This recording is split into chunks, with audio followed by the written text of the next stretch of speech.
میرے اور آپ کے آقا و مولا حضور نبی رحمت صلی اللہ علیہ وآلہ وسلم قریش کے عالی نسب خاندان سے تعلق رکھتے ہیں، صادق بھی کہلاتے ہیں، امین بھی کہلاتے ہیں۔ لوگوں کی امانتیں بھی حضور کے گھر میں پڑی ہیں، اپنے فیصلوں میں حضور کو حاکم بھی مانتے ہیں۔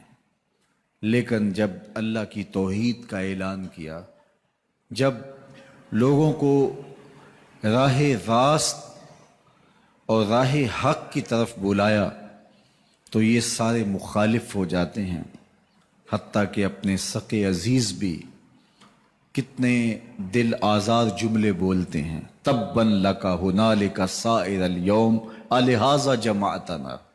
یہ رشتے میں سکا چچا بولتا ہے۔ اللہ اکبر، مشکلیں سہی، تکلیفیں سہی، سماجی مقاطعہ ہوا، سوشل بائیکاٹ ہوا۔ شاب ابی طالب کے 3 سال کس کٹھن حالات میں حضور اور حضور کے غلاموں نے اور خاندان والوں نے کاٹے، حتیٰ کہ درختوں کے پتے کھا کھا کے گزر اوقات ہوتی تھی۔ معاہدہ لکھ کے کعبۃ اللہ کے ساتھ لٹکا دیا گیا، اور یہ اتنے سنگ دل ثابت ہوئے کہ باہر سے کوئی تجارتی قافلہ آتا جس کے پاس اغذیہ ہوتی، کھانے پینے کی اشیاء ہوتی، تو ان کو ادھر جانے نہ دیتے، مبادا کہیں یہ خرید نہ لیں۔ ان کا خیال یہ تھا کہ یہ بھوک سے دم توڑ جائیں، اور نیا دین جو لے کر کے آئے ہیں وہ شعب ابی طالب میں اس گھاٹی کے اندر ہی اپنے آخری دن پورے کرے۔ لیکن جس کو اللہ نے سر بلند کرنا ہو، عزت دینی ہو، جس دین کو پوری دنیا کے اوپر غالب ہونا تھا، اس کو کون روک سکتا تھا؟ اللہ کے محبوب علیہ الصلوۃ والسلام نے محنت، تندہی، کوشش اور کد و کاوش کے ذریعے لوگوں تک پیغام حق کا ابلاغ کیا۔ سب سے پہلے حضور کی اہلیہ حضرت سیدہ خدیجہ الکبریٰ رضی اللہ تعالی عنہا ایمان لاتی ہیں۔ حضور علیہ السلام کے قریبی دوست، گہرے دوست حضرت سیدنا ابو بکر رضی اللہ تعالی عنہ ایمان لاتے ہیں۔ حضرت علی المرتضیٰ رضی اللہ تعالیٰ عنہ اگرچہ نو عمر ہے، لیکن سینے پہ ہاتھ رکھ کے کہتے ہیں جان و دل فدا کروں گا حضور آپ پہ۔ حضرت بلال حبشی اسلام لاتے ہیں۔ حضرت عمار ابن یاسر، حضرت سمیہ، حضرت یاسر اسلام لاتے ہیں۔ 38 لوگ ایک ایک کر کے اسلام میں داخل ہوئے۔ کفار تو چاہتے تھے کوئی دوسرا شخص ان کے ساتھ کھڑا نہ ہو، تو جب 38 لوگ حضور کے ساتھ کھڑے ہو گئے تو ان کے لیے بڑا اذیت ناک لمحہ تھا کہ یہ تحریک جس کو ہم روکنا چاہتے ہیں یہ پھیلتی چلی جا رہی ہے، لوگ اس کے ساتھ شامل ہوتے چلے جا رہے ہیں، اور لوگ ان کے لیے محبتیں اور ان کے لیے پیار پیش کرتے چلے جا رہے ہیں۔ عبداللہ ابن جدعان کے گھر کے قریب سے میرے حضور گزر رہے تھے کہ ابو جہل نے دیکھ لیا اور ہاتھ میں نوکیلا پتھر پکڑا اور حضور پہ حملہ آور ہو گیا۔ آقا کریم علیہ السلام نے کوشش کی کہ الجھاؤ پیدا نہ ہو، لیکن یہ اس بات پہ تلا ہوا تھا کہ حضور کو اذیت دے۔ اس نوکیلے پتھر سے حملہ آور ہو کے حضور کو گہرے زخم دیتا ہے، حتیٰ کہ حضور کے مبارک بدن سے خون بہنے لگ جاتا ہے۔ وہاں سے حضور سین حرم میں پہنچتے ہیں اور اللہ کے حضور سر بسجود ہو جاتے ہیں۔ حضور کے چچا حمزہ بن عبد المطلب ابھی اسلام نہیں لائے تھے، وہ شکار کھیل کے واپس آ رہے ہیں، اور جب وہ شکار کھیل کے آتے تھے تو بڑا اترا کے چلتے تھے۔ انہوں نے سنا کہ 2 لونڈیاں آپس میں بات کر رہی ہیں۔ اس کو پتہ ہوتا نا کہ اس کے بھتیجے کے ساتھ کیا سلوک ہوا ہے، تو یہ کبھی بھی ایسی چال نہ چلتا، اس کی ٹوری کوئی اور ہوتی۔ تو رک گئے، قدم خود بخود ٹھہر گئے، رک کے پوچھا کیا ماجرا ہوا؟ کہا تمہارے بھتیجے کو ابو جہل نے مارا ہے اور اس کے نازک بدن سے خون بہتا رہا۔ وہ خاموش تھا، لیکن اس نے جان بوجھ کے زیادتی کی اس پر۔ بس غصے میں بپھر گئے۔ سین حرم کے آس پاس قریش اپنی مسجد جمائے بیٹھے ہوتے تھے ٹولیوں کی شکل میں۔ آج امیر حمزہ آئے اور ابو جہل کو تلاش کر کے اپنی کمان کو زور سے اس کے سر پہ مارا، اور اس کا سر پھٹ گیا، اور ساتھ بولے تم نے ہمارے بھتیجے کو لاوارث سمجھا ہے؟ اب اس کے حواری کھڑے ہو گئے، لیکن ابو جہل بڑا کائن شخص تھا، اس نے سمجھا کہ یہ تو اب تنہا ہیں، لیکن لڑائی کی آگ روشن ہوگی تو بنو ہاشم بھی نکل آئیں گے تو یہ لڑائی لمبی ہو جائے گی، تو اس کا سبب میں ہوں، قصور میرا ہے۔ اس نے کہا بس مجھ سے غلطی ہو گئی، اس طرح اس نے بات کو ٹال دیا۔ اب حضور کے چچا حضور کو ڈھونڈ رہے ہیں، سین حرم میں حضور علیہ السلام اللہ کے حضور سر بسجود ہیں، یہ پاس جا کے کھڑے ہو گئے اور کہا یا ابن اخی، اے میرے بھائی کے بیٹے، اے میرے بھتیجے، لیکن حضور سر نہیں اٹھایا۔ اللہ کے حضور اپنے دکھڑے بیان کر رہے ہیں، اسی کسے دے کچھ نہیں لگ دے تے نہ کوئی ساڈا دردی۔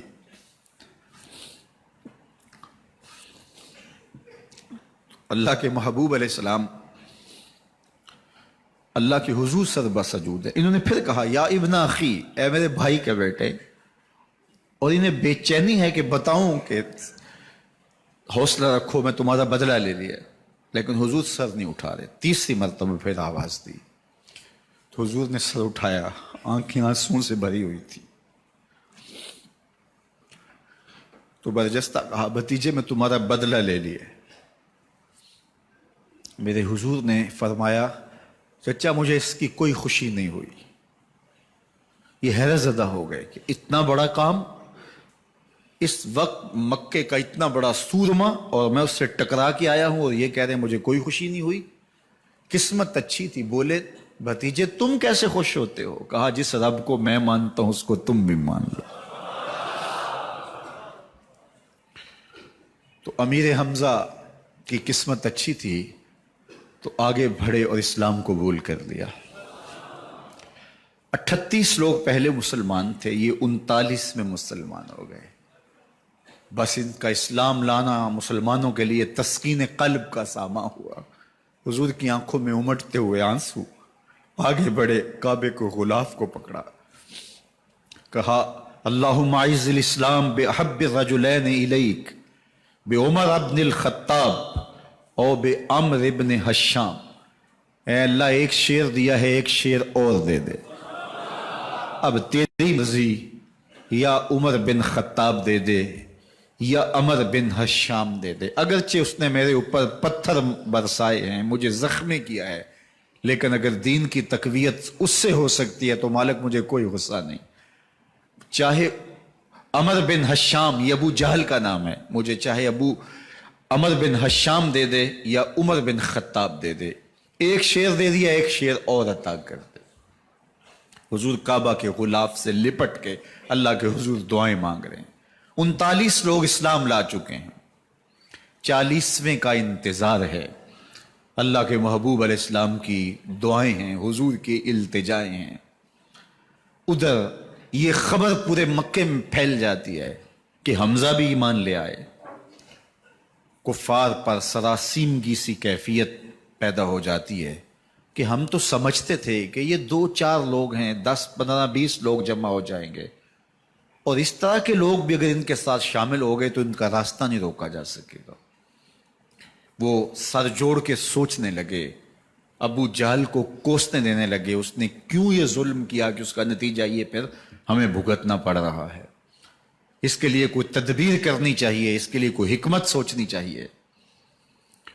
26 سال کا نوجوان ہے، خطاب کا بیٹا ہے، نام عمر ہے، اپنے گھر کے اندر پیچ و تاب کھا رہا ہے کہ اگر یوں ہی اسلام پھیلتا رہا تو ہمارے بتوں کے خلاف اٹھنے والا یہ نظم اتنا پھیل جائے گا کہ روکنا مشکل ہو جائے گا، آباء و اجداد کی کہانیاں ختم ہو جائیں گی، یہ ایک نیا دین ایسے پنپتا رہا تو پھر اس کو روکا نہیں جا سکے گا۔ کون روکے؟ دل میں خیال آیا اس کا ایک ہی حل ہے کہ بانی اسلام کی زندگی کا چراغ گل کر دیا جائے، لیکن یہ اتنا بڑا کام کون کرے؟ سوچا خود کروں گا۔ اٹھتی جوانی اور یہ پہلوانی کا زمانہ تھا عمر بن خطاب کا، اعضاء میں توانائی، طبیعت میں جوش، تلوار حمائل کی. دوپہر کے وقت خیال آیا تو کڑکتی دوپہر میں چل پڑے. سنسان گلیاں ہیں، سخت گرمی ہے، لوگ دیواروں سے لگ کے چلتے ہیں اگر کوئی کسی کو کسی مجبوری کے تحت کہیں جانا بھی پڑے.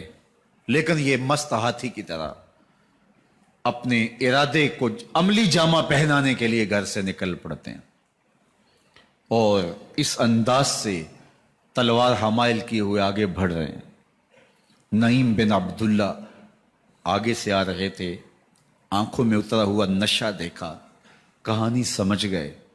یہ بھی مسلمان ہو گئے تھے لیکن ابھی ایمان ظاہر نہیں کیا. کہا عمر کدھر کے ارادے ہیں؟ کہا بانی اسلام کا چراغ بجھانے جا رہا ہوں، یہ روز روز کی کہانی ختم کرنے جا رہا ہوں. آج حمزہ ایمان لائے ہیں، کل کوئی اور آ جائے گا، پھر اس تحریک کو روکنا مشکل ہو جائے گا. نعیم بن عبداللہ مسکرا کے بولے گھر کی خبر لی ہے؟ کہا کیا ہوا میرے گھر کو؟ کہا تمہاری بہن فاطمہ بھی اس محمد کی غلام بن گئی ہے، تمہارا بہنوئی سعید بن زید بھی اس کا نوکر بن گیا ہے. بس بپھر گئے. وہ جو غصہ تھا وہ ادھر منتقل ہو گیا، بہن کے گھر کا رخ کیا. جب دروازے پہ پہنچے تو اندر سے قرآن پڑھنے کی آواز آ رہی ہے. جو کہا گیا تھا، جو سنا تھا، اس کا یقین پیدا ہو گیا. زور زور سے دروازے کو کھٹکھٹانے لگے. بہن نے دیکھا کہ بھائی ہے، جو قرآن پڑھ رہا تھا اس کو چھپا دیا اور خود دروازہ کھولا. بس پیٹنا شروع کر دیا، مار مار کے سر پھوڑ دیا، خون بہ رہا ہے. جب سر پھٹ گیا تو فاطمہ بنت خطاب بولی عمر تم خطاب کے بیٹے ہو، میں بھی خطاب کی بیٹی ہوں، سن لو محمد کا دامن نہیں چھوڑو گی، جو کرنا ہے کرو. جب یہ تیور دیکھے تو عمر کی حیرت انتہا کو چھو گئی. یہ کون سی قوت ہے جس نے ایک عورت کے اندر یہ جذبے رکھ دیے؟ کہا اچھا بتاؤ تم کیا پڑھ رہے تھے؟ کہا تم ناپاک ہو، تمہیں نہیں دوں گی. کہا کیسے دو گی؟ کہا پہلے غسل کرو. عمر غسل کر رہا ہے. سودا لینے کے لیے بازار گئے، ہاتھ اس کے بکے جس کے خریدار گئے. عمر غسل کر رہے ہیں. غسل کر کے باہر آئے تو بہن قرآن لے آئی. وہ کھجور کی چھالیں، وہ چمڑے کے اوپر لکھا ہوا قرآن سامنے رکھ دیا. عمر پڑھ رہے ہیں طٰہٰ ما انزلنا علیک القرآن لتشقیٰ. اے 14ویں کے چاند محبوب، قرآن اس لیے نازل تو نہیں کیا تھا کہ تم مشقت میں پڑ جائے. محبوب رحمت کے دروازے کھل رہے ہیں، کرم نوازیاں ہونے والی ہیں. عمر پڑھتے گئے، آنکھوں کے بندن ٹوٹ گئے، آنسو آنے لگے، ٹپ ٹپ آنسو گرنے لگے. عمر رو رہے ہیں، بدن کانپ رہا ہے. آئے کس ارادے سے تھے، اب حالت کیا ہوئی جا رہی ہے. اپنی بہن سے کہا، بہنوئی سے کہا جس در کے تم غلام ہوئے ہو کبھی میں بھی اس در کا غلام نہیں ہو سکتا؟ عمر کی کہیں عمر نہ برباد ہو جائے، مجھے اس چوکھٹ پہ لے چلو. کہا چلو ہم اس دہلیز پہ لے چلتے ہیں. تلوار اسی طرح حمائل کی ہوئی ہے، حضور دار ارقم میں ہے. یہ اسلام کی پہلی درس گاہ ہے، حضرت ارقم کا گھر. مسلمانوں کی تعداد بہت تھوڑی، یہاں چھپ کر کے دین سیکھتے ہیں. حضور بھی وہاں تشریف فرما تھے، باقی اصحاب بھی وہاں تشریف فرما تھے، حضرت میرے حمزہ بھی وہاں تھے. دروازے کی درزوں سے دیکھا کہ عمر آ رہے ہیں، تلوار بھی حمائل کی ہوئی. صحابہ نے کہا عمر آ رہے ہیں. امیر حمزہ نے کہا کوئی پرواہ نہیں، آنے دو. اچھا ارادہ ہوا تو خوش آمدید کہیں گے، ارادہ اچھا نہ ہوا اس کی تلوار سے گردن کاٹوں گا. اللہ اکبر. جب دروازہ کھولا تو دو صحابہ نے بازوں سے پکڑ لیا، کندھوں سے. حضور نے فرمایا کندھے چھوڑ دو. کندھے چھوڑ دیے گئے. آقا کریم علیہ الصلوۃ والسلام نے ان کے گلے کے اندر جو کپڑا تھا اس کو پکڑ کے جھٹکا دیا، اسلم عمر، عمر اسلام لاؤ. اللہ اکبر. اور ساتھ حضور نے حضرت عمر کے دل پہ ہاتھ رکھے، اللہم اہد قلبہ، اللہ عمر کے دل میں ہدایت ڈال دے. بس یہ جملہ کہنے کی دیر تھی اور حضور کا ہاتھ پھرنے کی دیر تھی، اندر سے کفر دھلتا چلا گیا. اور عمر نے کہا اشہد اللہ الہ الا اللہ واشہد انک رسول اللہ.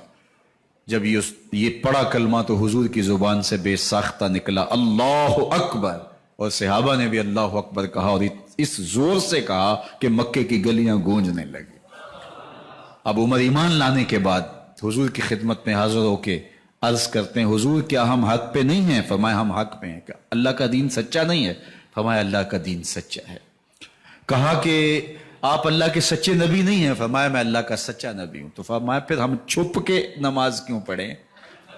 کہا کہ عمر تم جانتے ہو حکمت ہے، اتنے جو ہے وہ ہماری تعداد نہیں، اور کفار کا جور و ظلم اور ستم. عرض کی حضور ہم کعبۃ اللہ میں جا کے نماز پڑھیں گے. مسلمانوں کی 2 صفیں بن گئی. ایک صف کی قیادت امیر حمزہ کر رہے ہیں، ایک صف کی قیادت حضرت فاروق اعظم کر رہے ہیں، درمیان میں حضور چل رہے ہیں. اور روایات میں آتا ہے حضرت عمر چلتے جاتے ہیں اور ساتھ لا الہ الا اللہ پڑھتے چلے جا رہے ہیں. اور پھر جا کے وہاں پہنچے تو وہاں جو صنادید قریش تھے ان پر سختہ طاری ہو گیا.